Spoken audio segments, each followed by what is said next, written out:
दरम्यान सरकार जाणून बुजून विरोधी पक्षनेता देत नाही असा आरोप काँग्रेस आमदार अभिजित वंजारेंनी केलाय।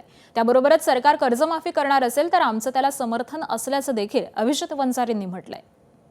आपल्यासोबत विधान परिषदेचे काँग्रेसचे प्रतोद अभिजित वंजारी आहे।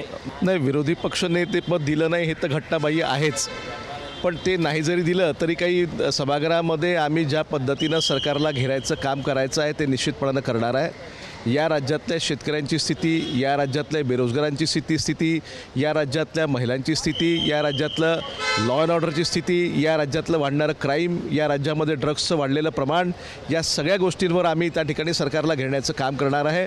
शिक्षणातली स्थितीसुद्धा खूप काही चांगली नाही, 4000पेक्षा अधिक शाळा बंद पडलेल्या आहेत। या सर्व गोष्टींवरून आम्ही तिथे रणकंदन करणार आहे। तेज पाटील यांचा तुम्ही अर्ज भरला होता विरोधी पक्षनेत्यासाठी, त्याचं काय झालं? सरकारनं अजून निर्णय घेतला नाही। सरकारनं आम्हाला ते पद द्यायचं नाही आहे हे स्पष्ट आहे।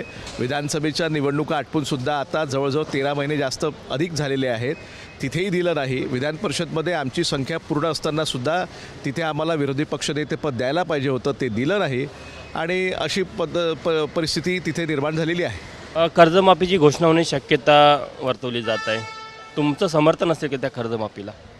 कर्जमाफी करणार असेल तर त्याचं स्वागत आहे, नसेल करणार तर आम्ही हॉलला त्या ठिकाणी करणार आहोत। कॅमेरामॅन मिथुन आत्मनेसह तुषार कोहळे, एबीपी माझा, नागपूर।